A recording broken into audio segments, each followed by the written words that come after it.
इसको लेकर आज विरोध प्रदर्शन हुआ गुजरात में। कहा जाएगा कहीं ना कहीं अहमदाबाद में तो पहला ही विरोध प्रदर्शन होगा। क्या कहोगे इसकी परमिशन को लेकर, कितनी मशक्क़तें पड़ी आपको और कैसा रहा है प्रोग्राम? देखिए, परमिशन को लेके तो पुलिस को हमने एप्लीकेशन दी थी और उन्होंने परमिशन दे दी। 100 लोगों की परमिशन दी है उन्होंने हमको और 5 से 7 का टाइम था। तो हम सोशल डिस्टेंस रख के कोरोना की जो गाइडलाइंस है उसके हिसाब से ही चले हैं और ज़्यादा तादाद में हमने लोगों को भी इकट्ठा नहीं किया क्योंकि परमिशन सिर्फ 100 लोगों की थी। इसलिए आज जो धरना प्रदर्शन करने का मकसद यही था कि जिस तरह से त्रिपुरा के अंदर मुसलमानों पे जो अत्याचार हो रहे हैं, इबादत गाहें जो जलाई जा रही है, महिलाओं के साथ जो छेड़खानी कर रहे हैं या जुल्म कर रहे हैं, लोगों के घर जला रहे हैं, लोगों को घर से बेघर कर रहे हैं और पुलिस प्रशासन वहाँ का उसके साथ में है उसके, और जो लोग ये कर रहे हैं तो उनके ऊपर कोई एक्शन नहीं लिया जाता। आज तो त्रिपुरा है, हो सकता है कल गुजरात होगा। वैसे भी मोरबी, आणंद ऐसे अलग अलग जगह पे अलग अलग तरह के स्टेटमेंट आ रहे हैं और ये जो सरकार है, जब से ये सरकार बैठी है तब से कंटिन्यूस इस देश के अंदर नफ़रत की राजनीति चल रही है और नफ़रत का जहर लोगों के दिलों में डाला जा रहा है। तो हम लोग चाहते हैं कि हिंदुस्तान सभी का है, वो हिंदुओं का भी है, मुसलमानों का भी है, सिखों का भी है, ईसाइयों का भी है। तो सबको मिल के रहना चाहिए, जियो और जीने दो। हिंदुस्तान किसी के बाप का नहीं है। जिस तरह से आरएसएस, बजरंग दल, विश्व हिंदू परिषद और नफ़रत की राजनीति खेलने वाले जो लोग हैं और पूरे भारत में नफ़रत फैला रहे हैं, तो हम चाहते हैं कि सभी तरह से सभी जगह से आवाज़ें उठनी चाहिए और लोग इसका विरोध करना चाहिए क्योंकि कब तक ये जहर बोलते रहेंगे। लोग महंगाई पे बात नहीं कर रहे, लोग पेट्रोल डीजल पे बात नहीं कर रहे, लोग जिस तरह से महिलाओं के साथ बलात्कार होते हैं उस पर बात नहीं हो रही, मगर बात हो रही है नफ़रत की राजनीति खेलने की, नफ़रत का डेवलपमेंट करने की। तो ये सारी बातों को साइड पे रख के लोगों की जो ज़रूरतें हैं उस पर बात होनी चाहिए, वो मुद्दों को आगे ले जाना चाहिए। सरकार जो है बिल्कुल निष्फल गई है और नफ़रत की राजनीति वाली सरकार नहीं चलेगी। इस बार का अगर इलेक्शन आता है तो सारे लोगों को बता देना चाहिए कि हमें नफ़रत करने वाली सरकारें नहीं चाहिए और जो भी तंजीमें हैं, जो भी शाखाएँ हैं और लोगों में जो फूट-फाट की नीति अपना रही है और धर्म की राजनीति खेल रही है, ऐसी शाखाओं पर बैन होना चाहिए। हमारे साथ जो साथी काउंसिलर है मकतमपुरा की सुहाना बहन है, जैनब बहन है, जिनसे हम बात करेंगे कि उनका क्या कहना है इस मुद्दे पर। जी, क्या कहोगे त्रिपुरा के जो दंगे हैं फसाद हुए, आज़ादी के बाद माना जाता है कि पहली बार त्रिपुरा राज्य में ये दंगा हुआ है। मेरा नाम सुहाना मंसूरी है, मकतमपुर काउंसिलर। जो ये त्रिपुरा में जो माहौल खड़ा किया है वो अच्छी बात नहीं है। जब मस्जिदा जलाई दी जाए, अपना सब भारतीय, भारत देश के नागरिक है, तो भारत देश को अच्छी तरह से रखने के लिए हर एक धर्म समुदाय को छीन-बीन नहीं करना चाहिए, कोई को नुकसान नहीं करना चाहिए। जो ये नुकसान हुआ है, जो जान की, माल की, सब, इसके लिए हम बखोड़ते हैं कि ऐसा जो हो रहा है बहुत गलत हो रहा है। आज भारत देश के हम सब नागरिक हैं, भारत देश के संविधान को बचाने की बात हो रही है, तो ये मस्जिदा जलाने की बात कहाँ पे आ रही है? भारत देश को, संविधान को बचाओ। भारत देश के अंदर जो हिंदू मुस्लिम है, दोनों धर्म समुदाय वाले के, हर एक धर्म समुदाय वालों का देश है भारत देश।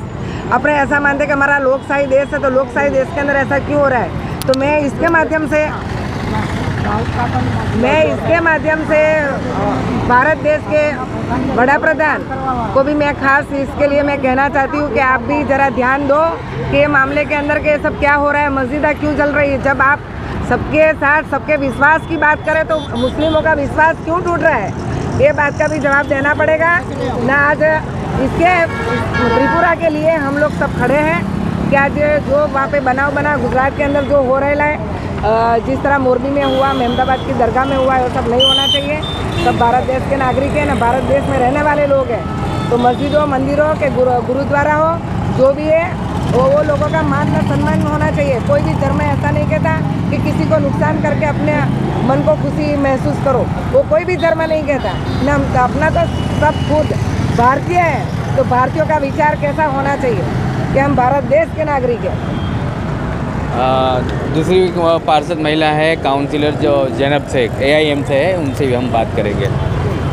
मैं जी, ज़ैनब क्या शेख कहोगे? हाँ, बिल्कुल। मैं ज़ैनब शेख मक्तमपुरा वार्ड की जानिब से आज यहाँ पे हमारे जुहापुरा मक्तमपुरा एरिया के अंदर त्रिपुरा और उसके अलावा भी पूरे देश के अंदर जो हालात खड़े करे गए हैं, VHP है, RSS है, बजरंग दल है, इसके अलावा भी बहुत ऐसे संगठन है जो एक मुहिम चला रहे हैं देश के अंदर मुसलमानों के और दलितों आदिवासियों के खिलाफ माहौल क्रिएट करा जा रहा है आज। और आज ये माहौल है कि त्रिपुरा के अंदर रैली के स्वरूप में, मॉब के स्वरूप में ये लोग बाहर आते हैं, साथ में JCB है वो रखा जाता है, लेकिन ना वहाँ की गवर्नमेंट को दिखता है ना वहाँ की पुलिस को दिखता है। वहाँ की पुलिस सपोर्ट कर रही है RSS BJP के बंदों को। जो मुट्ठी भर लोग हैं, जो देश की आज शांति है उसको ख़त्म करने की इनकी चाल है, साजिश है। और आइंदा पूरे भारत देश के अंदर त्रिपुरा के अलावा भी हमारे गुजरात में भी कुछ दिन पहले मेमदावाद की दरगाह को टारगेट किया गया, अपने आनंद के अंदर टारगेट किया गया, और मोरबी के अंदर एक लेडी मंच पे खड़े होकर मस्जिदों को तोड़ने की बात कर रही है, लेकिन उनके खिलाफ कोई एक्शन नहीं ली जाती। हाँ, अगर त्रिपुरा के अंदर हमारा मुस्लिम लोगों का डेलीगेशन जाता है या वकील संगठन वहाँ जाकर वहाँ के हालात को देश के सामने लाते हैं, तो यहाँ की सरकार वो देशवासियों के खिलाफ UAPA लगाती है और घंटों के अंदर लोगों को अरेस्ट कर लिया जाता है। तो क्यों आज ये जो इतना सोशल मीडिया का दौर है, यहाँ पर लोग आराम से पकड़े जाते हैं, और इस माहौल के अंदर आप अपने लोगों को बचा रहे हो और देश को ये दिखा रहे हो कि हम कौमी एकता में नहीं मानते। आज मोदी जी जो कह के सत्ता में आए थे कि सबका साथ, सबका विकास और सबका विश्वास, वो विश्वास प्रजा का उनके ऊपर से उठ गया है। और आज वो 5-5 दिन फॉरेन में घूमते हैं, ट्वीट लोगों के लिए करते हैं, छोटी सी बातों के लिए, लेकिन आज एक मुसलमान कम्युनिटी को टारगेट किया जा रहा है और उनसे एक ट्वीट नहीं किया जा रहा है। वो खामोश हो गए हैं। ये सब किसके बलबूते पे हो रहा है? इसके पीछे कौन है? कौन से लोग हैं जो देश की एकता को, अखंडितता को खंडित करने के अंदर लगे? उनको उजागर किया जाए, उनकी धरपकड़ की जाए, और आइंदा के अंदर जो भी एक शकल मॉब की होती है, लोगों को इकट्ठा किया जाता है और कुछ कम्युनिटी को टारगेट किया जाता है, उसको रोका जाए। आज उसके खिलाफ हम यहाँ पे खड़े हैं और इंशाल्लाह आइंदा दिनों के अंदर भी ऐसा कुछ किया तो हम लोग सब खड़े रहेंगे और नरेंद्र मोदी को इसको जवाब देना पड़ेगा। सत्ता के अंदर आए बात खामोशी अच्छी बात नहीं है। देश के हालात जो है, देश की GDP गिर चुकी है, देश के अंदर कोई प्रशासन नाम की चीज़ नहीं है, देश में कानून नहीं है, देश में बंधारण नहीं बचा है। आज हालात देश के आप लोगों ने क्या करके रखा है? गुंडा राज करके रखा है और ये लोगों के आज होश नहीं आ रहा है। लेकिन अब जनता जाग गई है, हिंदू मुसलमान सब एक हैं। कुछ लोग हैं, मुट्ठी भर लोग, जो ये चीज़ को साबित कर रहे हैं कि हिंदू मुसलमान अलग है। ऐसा कुछ नहीं है। आज हम सब साथ में हैं और शांति से प्रोटेस्ट कर रहे हैं। हमारा और हमारी मोदी जी से एक यही निवेदन है, हम यही कहना चाहेंगे उनसे कि आप सिर्फ एक कम्युनिटी के वड़ा प्रधान नहीं हैं, भारत देश में रहने वाले हर नागरिक का वड़ा प्रधान है। आप भी हमारे लिए कभी कुछ बोल दो या ट्वीट तो कर दो।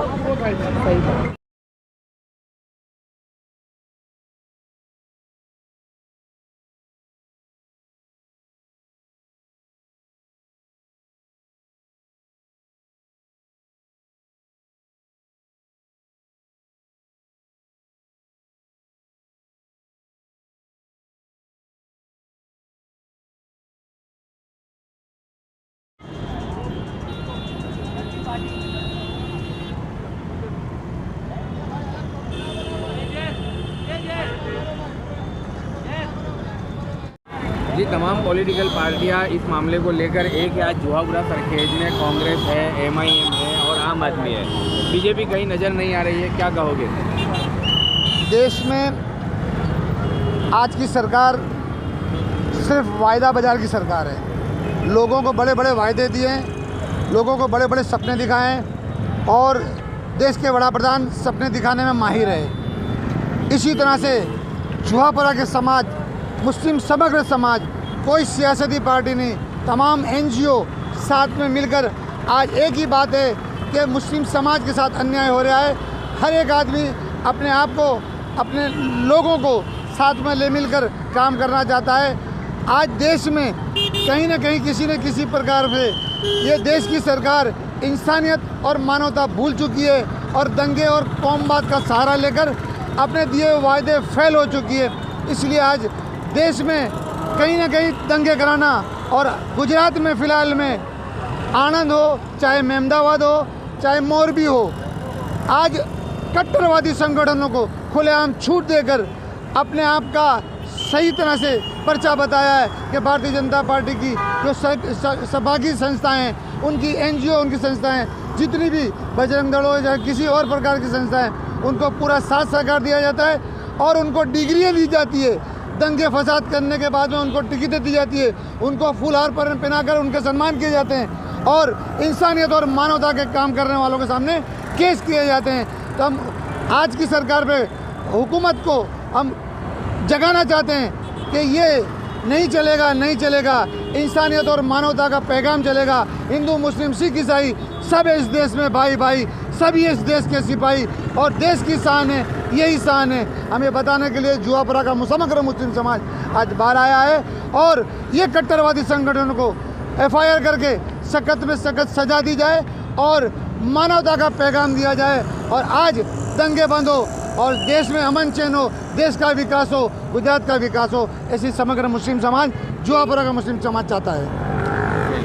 एक सोशल वर्कर हूँ और ये जो अभी हालात चल रहे हैं, तो मैं ये कहना चाहती हूँ कि जब आज़ादी की जंग हुई थी तो मुसलमानों का ही हिस्सा इसमें ज़्यादा था और आज जब मुसलमान लोग अपनी खुद की लड़ाई के लिए मतलब आगे आ रहे हैं, तो यहाँ पर पॉलिटिक्स खेली जा रही है मुसलमानों के साथ। कहीं उनके मकान जलाए जा रहे हैं, कहीं मस्जिद के अंदर पूजा अर्चना हो रही है और कहीं पे उनको श्री राम बुलाया जा रहा है ज़बरदस्ती।